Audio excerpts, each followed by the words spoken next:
Hello, friends. This is Dave Hurwitz, executive editor at ClassicsToday.com, here with a box set. And there are lots and lots of box sets coming out. Millions of them.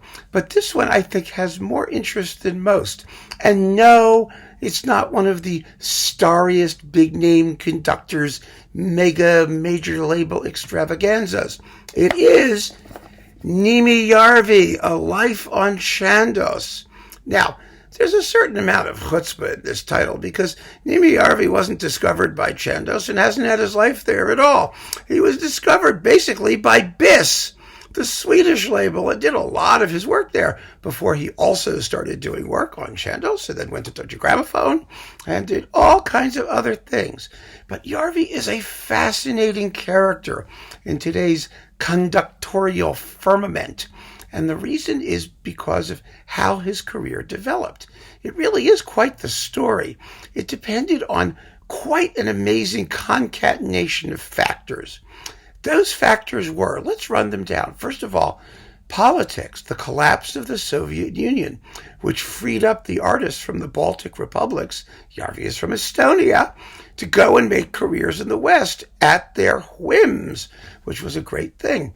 Second of all, there was the unprecedented flowering of the arts in Scandinavia, in the Scandinavian countries, and the tremendous amount of subsidy money available to make recordings. And this was also true to a certain extent in the UK as well. Too many orchestras, all of them wanting to make records, all of them finding ways to pay for it, which made it possible for independent labels, and here's number 3, like BIS and Undine and CMAX and Da Capo and Chandos to make big project orchestral recordings with very, very good second-tier orchestras doing all kinds of interesting repertoire. And into that universe of exploding classical music exploitation of everything stepped Neeme Järvi, a conductor who was willing to play anything and who did it well. He would learn anything. He would play anything. Sure, he had his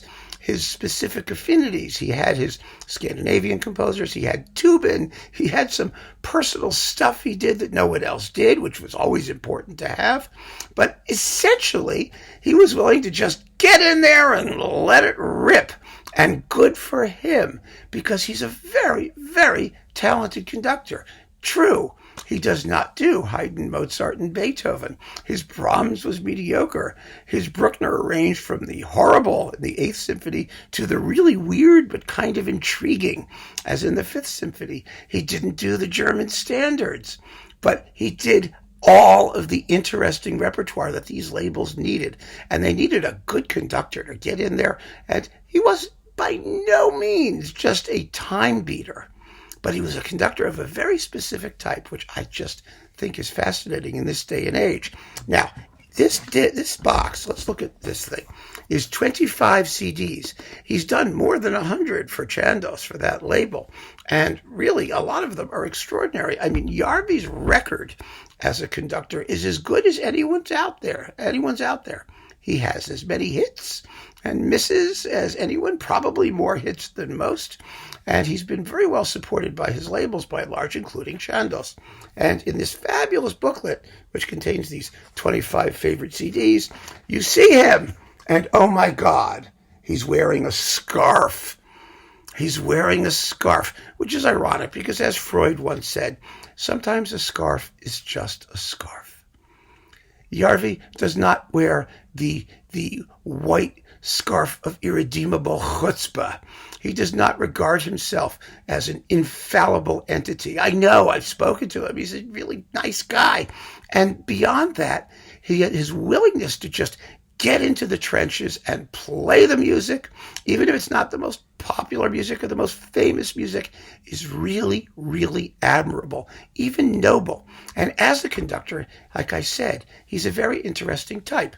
He's not the slow and slower and heavy-duty, profound type conductor. He's a quick, razzle-dazzle, red-blooded, go-for-the-gusto excitement conductor. When he's at his worst, he's just boring. He's just dull. that happens. Sometimes he's not quite awake or alert. And since he had a terrible heart attack and I think took a while to recover physically. But he seems to be doing well now because his latest stuff has been really, really good. And so I'm very pleased to welcome him back. And he's been making some marvelous new records for Chandos, including things like, Delibes ballet suites, all kinds of fun music. And it's the fun music he does that's just so wonderful. I mean, isn't it? Don't you have lots of this stuff? Haven't you enjoyed it? He conducts quickly. He generally does things quickly. And he's not a micromanager. He lets orchestras play, which is such a great thing because he must understand that most orchestras are better than most conductors. And if you just shut up and leave them alone, they will do a really, really good job. And you'll get the credit for it. That is one of the smartest things a conductor can do. And it fascinates me that most conductors today are simply too stupid to know that. I think it's just fascinating. So let's see what is in this wonderful 25 box set, which sells for something around $80 or so. It's around $3 and a bit a disc, which is a very, very good deal. And see if there's enough stuff in here that would justify you giving this set some consideration. God knows it deserves at least as much as any of those other people out there who are getting boxes, Andre Previn and Riccardo Muti and John Elliott Gardner and God knows what else that are all coming out. I just love the booklet, especially this picture. Wait a minute. There's a wonderful picture here of Järvi getting the 100th disc with Chandos, managing director, or whatever the heck he is, Brian Cousins. There they are. And doesn't Cousins look interested? Looks like he's checking off his laundry list or he's late for another appointment. But that's okay. Järvi deserved the credit. So here are the 25 discs in a chunk. And we're going to look at them one at a time. And you're going to see this is a pretty well-curated collection. It really, really is. Let's start with number 1. Prokofiev 6 and the Waltz Suite. Now, Järvi's Prokofiev Symphony Cycle is still the best one out there on the whole, and his version of the Sixth is the reference version. It is a knockout. It was one of those performances he did that showed us just how fabulous a conductor he was in this repertoire, and it was also smashingly recorded by Chandos, and he had the Scottish National Orchestra, which is where he made, I think, most of his best recordings for the label. So we start with a tremendous success. Next, Stravinsky. This is Jeu de Cartes, Orpheus, and, the suite from Histoire du Soldat, The Soldier's Tale. This is with the Concertgebouw Orchestra, mostly, and the Scottish National Orchestra as well for L'Histoire du Soldat. I have to say, this Jeu de Cartes and Orpheus is as good as any out there, because Järvi had a great orchestra, and he let them play. His Stravinsky, really in general, was, I think, very, very exciting. He made some wonderful, wonderful Stravinsky records for Chandos. I mean, really just exciting and well done. And, Chailly did this stuff with the Concertgebouw too, and he's not better. He's really not. I mean, this is every bit as good. So another big success. Beautiful, beautiful performances. Next, Dvorak 9, the New World Symphony, along with the My Home Overture. Now, Järvi's Dvorak cycle is really quite good. I don't think the ninth is one of the best performances in it. It's very good. It's a good performance, don't get me wrong. But I think his eighth is better, and I think the earlier symphonies, 1, 2, 3, 4, it would have been fun to have the second symphony or one of those in here, just to highlight the effectiveness he had in the lesser known repertoire. But that's okay. Really, it's okay. I mean, it's a good new world. There's just so many new worlds out there, some of them extraordinary. So that's the way it goes. Oh, yes, an Alpine Symphony by Strauss and 4 songs with Felicity Lott. Now, Järvi's Strauss is terribly underrated. These are very, very good performances. Again, straight ahead, pedal to the metal, splendidly recorded, really sonically special. And this Alpine Symphony really is one of the best. Definitely one of the best performances in the series. Terribly underrated, neglected. When people make their lists, they generally don't think of Neeme Järvi, which is a pity because he did great work in this stuff. And this is absolutely a classic case of a piece where the less the conductor does, the better it's going to sound. You just let the orchestra crank up the volume and keep it moving in the slower bits. And that's what he does. And the result is stunning. Absolutely stunning. Then we get Rachmaninoff, Symphony No. 3, and Symphonic Dances. This is such a mixed bag. This is with the London Symphony Orchestra and the Philharmonia in the Symphonic Dances. Now, the Third Symphony is a very good performance. It really is. And that's a tough piece to do because the finale is kind of a lame duck of a thing. You know what I mean? You know. I mean, you've heard it, obviously, and you know what it sounds like. But the Symphonic Dances are just a snooze. Järvi was not on form. The Philharmonia sounds bored. They're not giving him their best. And some orchestras responded well to him and some didn't. And this was a didn't. So for the Third Symphony, fine. For the Symphonic Dances, it's a miss. Ooh, Shostakovich, his Symphony No. 10 and Ballet Suite No. 4. Another inspired choice. This is one of the great performances of the 10th Symphony. It has a scherzo that's just about 4 minutes that really rips the way the music really ought to. It never drags. It's incredibly passionate and exciting and intense and, again, well played and well recorded with the Scottish National Orchestra and the Ballet Suite No. 4. Järvi Shostakovich, generally speaking, is very good, but as you may know, his cycle was only partially completed on Chandos. He went up to 10 on Chandos and then did the others, 11 through 15, on Deutsche Grammophon for some weird reason. And, so they will never be together in one place. But it's very, very good Shostakovich. Also good, which is not in here, actually, was his Mahler. And Järvi's Mahler was really, really terrific. Most of it was very surprisingly good. But again, quick and unconventional. But unconventional in a good way because he never stinted on the climax or on the color or on the odd bits. He let the music speak, and speak it does. It's Mahler, after all. So, I mean, that's just something to keep in mind. Next, we have on CD 7, the Brahms Hungarian Dances. It's okay. It's like all of them. There's a lot of them here, and 21 of the little suckers. It's with the London Symphony Orchestra. The performances are good. I don't think that they're that special, but then again, it's not music where you get a chance to be that special. You just sort of play it and let it happen, and he sort of does. It doesn't have that kind of whip crack, discipline. I think that would make the performances really stand out. But I mean, they're very pretty. It's very nice music. It's okay.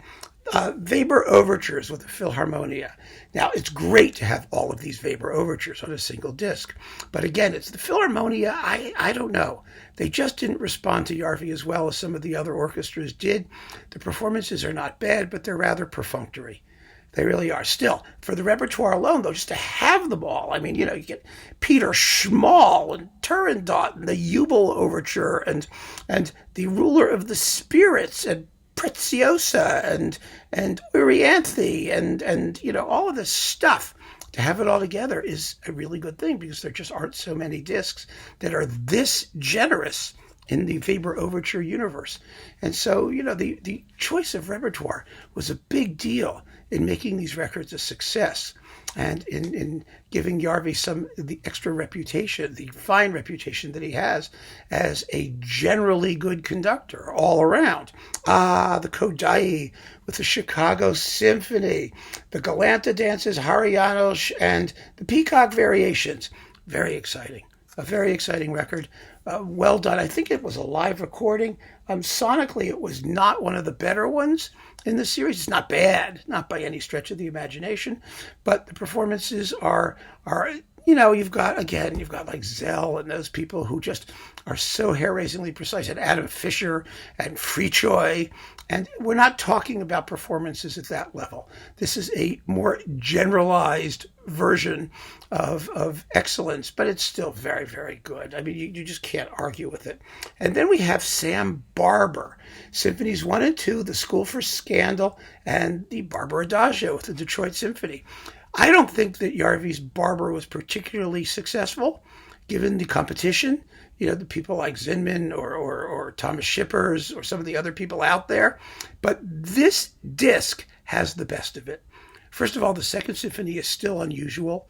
and somewhat hard to come by, and it's a good work.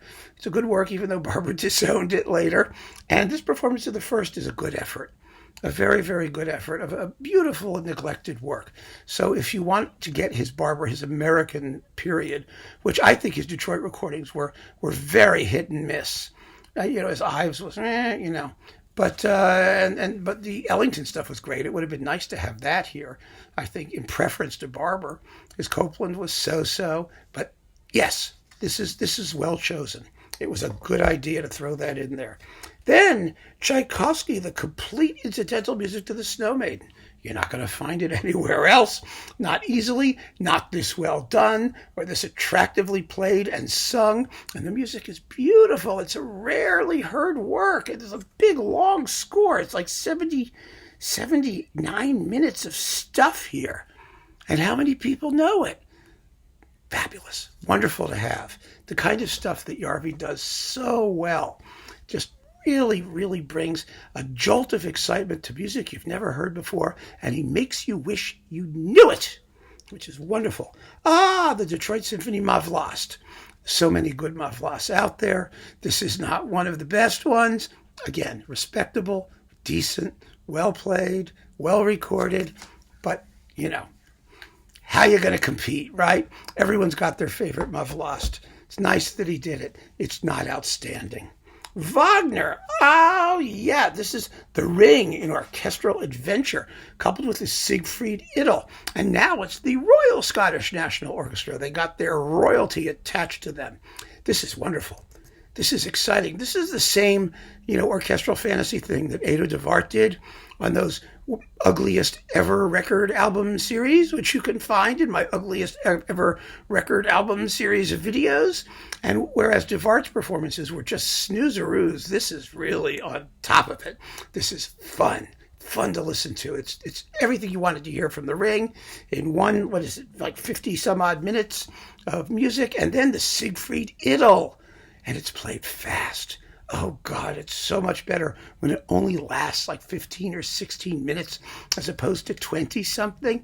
Oh, what a wonderful work it is when it doesn't sound like a saccharine piece of crap the way it usually does, really, honestly.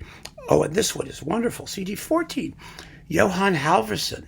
This is, let's see, what is this? The Entry March of the Boyars, his most famous piece, and his first symphony and a bunch of other little things, the Suite from Masquerade. This is a great series. 4 discs in a box. I have it sitting right over there, the whole 4-disc series. Halverson is a first-class composer. A wonderful composer who has been completely neglected because he was a tonal romantic nationalist who lived until what were his dates? He lived until 1935. So he outlived his usefulness, but his music is lovely and full of color and charm and fun to listen to. And you should hear Halverson. And this is there are no better performances of this music. There simply are not.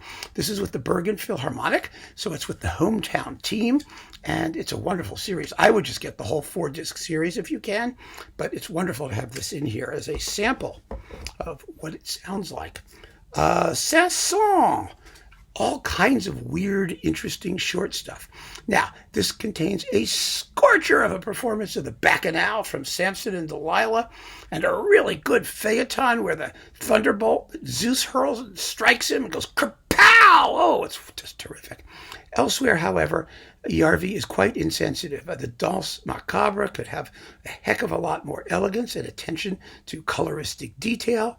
And Le Rouet d'Omphale, that's all elegance and filigree. And that's not Järvi's specialty. It's really not. And so, those performances aren't as good.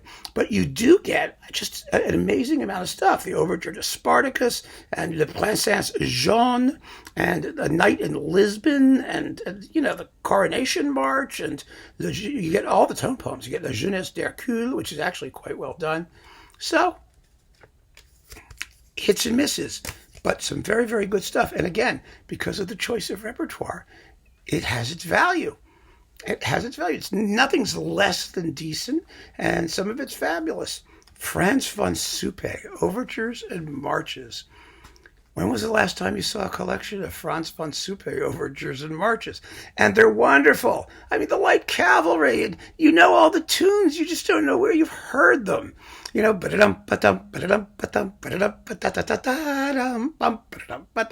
great. Just great. Wonderful to have all this stuff. And there are like, how many of these? Like 11 or 12 or 13 of these suckers. Tons and tons of music. An absolutely exciting, well-played, really a pops program, but a smartly put together, intelligent pops program that, like all good pops programs, puts the musical values first and foremost. So yes, Franz von Suppe. Then we get, oh yeah, boy, this is the thing he had to do because he's working for a British label. Parry orchestral music. Sir Charles Hubert Hastings Parry. His Te Deum, his England, the Birds, his incidental music to the Birds of Aristophanes, Jerusalem, the famous hymn tune, the Glories of Our Blood and State. Oh yeah, I remember that. And then the Magnificat. This is with the BBC National Orchestra of Wales and the BBC National Chorus of Wales with Amanda Rucroft, soprano. I mean, this is what I mean when I say the guy will do anything. I mean, you know, if you could get him to do Parry's sacred music, what will he not do? And do it well. And that's the point. And do it well. I think it's absolutely fascinating that in a country full of the Vernon Handleys and Adrian Bolts and Bryden Thompson and all of those English conductor people that were available, they needed Neeme Järvi to do Parry's sacred music, to do this stuff, and to do it better than they would have, probably, because he does not treat it like national patrimony. He treats it like music and puts about as much red blood into it as Parry could take. And Parry was a composer who defined the word anemic in some of his music, and some of it's quite good too. He had his moments, he really did. But, you know. And then we get this wonderful Kurt Atterberg disc that has his Dollar Symphony, his Symphony number 6, an excellent performance of that, and some suites, suite number 3, and his 4th symphony, the Little Piccola Symphony, the little one. This series is not complete, was not completed, and this is with, this is with Gothenburg. And the version of Symphony number 3 that came out was live and was horrible, just horrible, awful, terrible. So it was very variable, and I don't see this getting done anytime soon. This is the best of it. So, yeah. So to get his Atterberg stuff, that's a good way to do it. It's in there, and you don't need to worry about some of the other stuff that came out. Chaubrier, disc 19, a wonderful disc of all the usual Chaubrier stuff. That's España and the Joyeuse March and the Lamento and is the Gwendolen Overture here? I don't know. Overture to Gwendolen, yeah, that's here. And the Suite Pastorale, the Bourrée Fantasque, and all this great stuff. And some really interesting other little bits that you don't usually hear on Chaubrier collections, which makes this one kind of special. And it's with the Orchestre de la Suisse Romande, which certainly knows it's Chaubrier. Remember, they had a disc that they did with Ansermet with much of the same material. And Joachim Raff. This is also a sort of quasi-cycle that seems to be stuck in the mud right now. I wish it would be finished because I would like to hear Järvi do a complete Raff cycle because nobody can be less Teutonic than Järvi. And I think that's good for this music because he'll play it quickly and put as much excitement and thrust into it as it can take. And you can hear that here in this performance of Leonora, which is a real slam bang exciting performance of Raff's most popular symphony, number 5. And then you get the overture to Dame Cobald and Abend, the Rhapsody, and the overture to King Alfred, and the prelude to Dornröschen, which is a Sleeping Beauty, his fairy tale epic in 4 parts. It'd be interesting to hear that, wouldn't it? And then let's see, the overture to Eifersüchten, Stiffen, eine Stiffen Pfeffenstein. Fine. It's an opera. Yeah, okay, fine. And the 5th Symphony. Yes. A great disc. A great disc for all you Raffians. Go for it. It's just the kind of stuff that it's so much fun to hear Järvi doing. Remember, for example, like the Glazunov symphony cycle he did on Orfeo, which is still the best one of those out there. After years and years of hearing these heavy-duty, soggy Russian performances of Glazunov, finally someone came along who just stripped off all the grease and sour cream and caviar and just played it excitingly, and it was so refreshing to hear that. And that's what you hear in these performances too. That's what Järvi does. He does that here too in Tchaikovsky's The Nutcracker. Yes, there are a million, billion, zillion, trillion Nutcrackers, and this is as good as a million, billion, zillion, trillion of them are. It's quite good. It's fine. It's lovely, and it's nice. It's with the Bergen Philharmonic. And then we get, the Slovak composer, Eugen Zuchon. Frankly, he's not a very interesting composer. I hate to tell you. This disc, I was really looking forward to it because, I like all that Slavic stuff. Anyway, he's not terrible. He's not a bad composer, but he's not a terribly interesting composer. You get this metamorphose thing, variation thingy, and the balladic suite. What is this? Something sweet here? Yes, the balladic suite. That's the best thing on the disc, I think. The Sinfonia Rustica is kind of cute. I mean, it's all listenable, but not memorable, despite what Järvi does for it, which I think is about as much as anybody possibly could. So nice to have to show his range, not so interesting musically. Then we have 3 more to go. Okay, we have a Festival of Fučík. I love Julius Fučík. What a great composer of light music. And of course, Fučík did, the Circus March, right? The entry of the gladiators. That one. That's Fučík. Nobody knows who Fučík was. Nobody knows it was Fučík. So here is a great disc of Fučík delights, which is, I think, just terrific to have. I love light music discs. I really do. I just think, especially when they're really well played, there's something so fabulously special about music that makes no pretense about its existence to merely entertain, which I think is possibly the highest goal one could have artistically, is to really be entertaining. And it's a lot harder than it sounds. Fučík had it. A fabulous disc of Jacques Ibert, again, with the Orchestre de la Suisse Romande. You get, of course, Escale, because you have to, and the Sarabande pour Dulcinea, the Overture de Fête, and Féerique, and the Divertissement, which is just a riot. It's like the funniest piece of music ever written.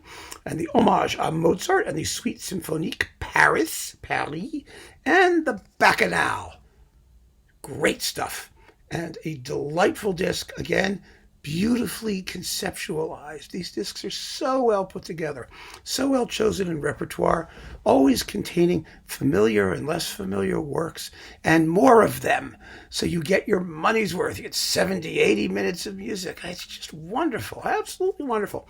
And finally, Strauss in St. Petersburg. The concept here is Strauss in St. Petersburg. It's with the Estonian National Symphony Orchestra, and it's lots of Strauss stuff that he did in St. Petersburg.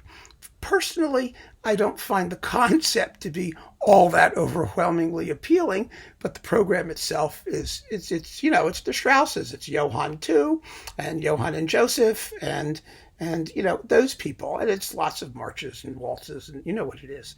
And it's very, again, nicely done, nicely played, exciting, fun stuff. Maybe some titles that are unusual and that you haven't heard before, which makes the disc all the more appealing. And that, my friends, is 25 CDs of Neeme Järvi, A Lifetime on Chandos.